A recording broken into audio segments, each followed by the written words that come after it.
Ma'am मेरे को ये जानना था आगे कि पिरामिड मेडिटेशन क्या किसी को पार्शियल पैरालिसिस अभी ब्रेन स्ट्रोक हुआ है अगर तो कैसे करवा सकते हैं, लाइक आपका सेंटर कहाँ?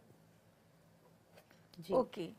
और जो आपने वो जो वेबसाइट बताई थी पिरामिड की, तो प्लीज वो भी अगर एक बार दोबारा बता देंगे तो मैं नोट कर दूंगी उसे। जी जी बिल्कुल ज्योति जी, आप हमारी वेबसाइट www.urjafy.com पर जा सकते हैं और वहां पर जाकर के जो है आप कोई भी पिरामिड मंगवा सकते हैं। और पिरामिड के साथ साथ वहां पर मैम जिस तरह सेंटर्स भी मौजूद रहते हैं, तो एक बार उसके बारे में भी आप बता दीजिए। सेंटर्स की डिटेल्स आप दे दीजिए। जी जी, एक्चुअली हम आप जब उस वेबसाइट पे जाएंगे तो वहां पर आप सेंटर्स की डिटेल्स भी वहां पर मौजूद रहेंगी, तो आप वहां पर देख सकते हैं कि कौन सा आपके जो नजदीकी सेंटर है, आप वहां जा सकते हैं और वहां पर जाकर पिरामिड ध्यान भी कर सकते हैं।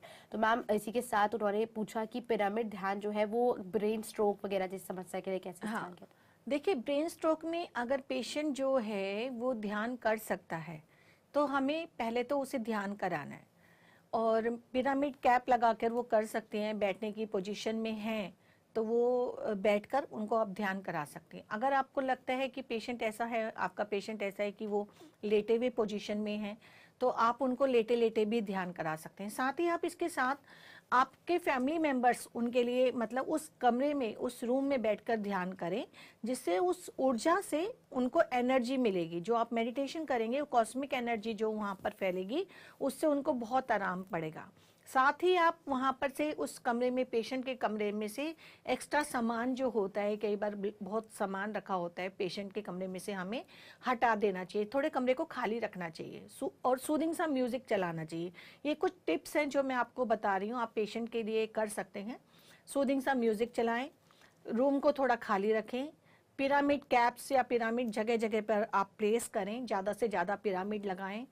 हायर चक्रा कलर्स जैसे ब्लू, ग्रीन, वॉयलेट, इंडिगो, ये चारों कलर्स के आप बेडशीट, कर्टेन्स वगैरह इस तरह के कलर्स आप यूज़ करें। ग्रीन जो प्लांट्स होते हैं, इंडोर प्लांट्स, वो लगाएं।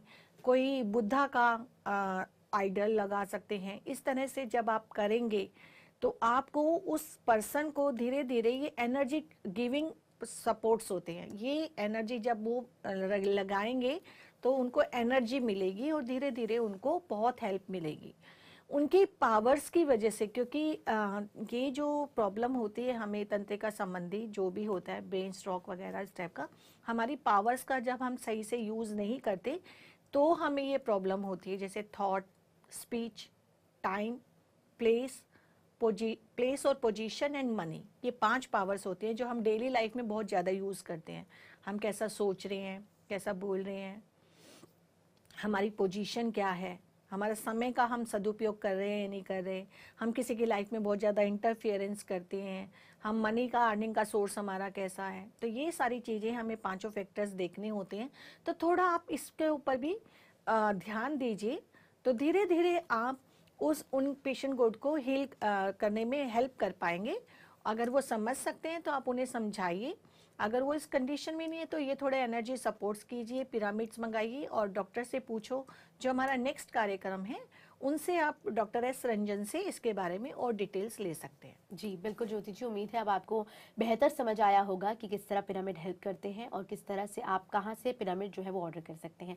तो आपके कार्यक्रम में कॉल करने के लिए बहुत बहुत धन्यवाद। मैम अगला सवाल जान लेते हैं, क्या आनापानासती ध्यान से आत्मबोध हो सकता है? ये हो चुका मैम ये वो अलग था जी। अच्छा जी, आनापानासती ध्यान से आत्मबोध हो सकता है, जैसे मैंने पहले भी बताया। क्योंकि आनापानासती ध्यान एक ऐसा ध्यान है, एक तो ये बहुत सरल ध्यान है जो कोई भी कर लेता है। अदरवाइज ध्यान करने के लिए सब मना करते हैं, हमसे ध्यान नहीं होता, हम ऐसे पोस्चर में नहीं बैठ सकते, सब डिनाई करते हैं उसे करने के लिए। तो ये बहुत सरल विधि है, जिस तरह से हम जब ध्यान में बैठते हैं और जब गहन ध्यान करते हैं तो 100% आपको आत्मबोध होता है। अपने बारे में जब आपको अपनी गलतियों के बारे में पता चलता है तो आप आत्मा के स्तर पर प्रगति करने लगते हैं। और आप दूसरों के साथ वो अच्छा व्यवहार करने लगते हैं, क्योंकि आपको पता है अभी तक मुझे नहीं समझ थी मैं दूसरों के साथ कैसा व्यवहार कर रहा था, किस तरह से आगे चल रहा था। तो वो सब चीज़ें जो होती हैं वो धीरे धीरे आप कम करने लगते हैं। तो धीरे धीरे आप आत्मा की प्रगति की ओर बढ़ते हैं, स्वाध्याय करते हैं, सज्जन सांगत्य करते हैं, तो दूसरों के अनुभव सुनकर भी आपको समझ में आता है। स्वाध्याय करते हैं तो आप दूसरों के अनुभव से, जो लोगों ने अपने एक बुक के माध्यम से अपने अनुभव लिखे हैं, उनको पढ़ने से भी आपको समझ आती है कि मुझे आगे अपने जीवन में किस तरह से आगे बढ़ना है। तो इस तरह से आप आत्मा का बोध कर सकते हैं।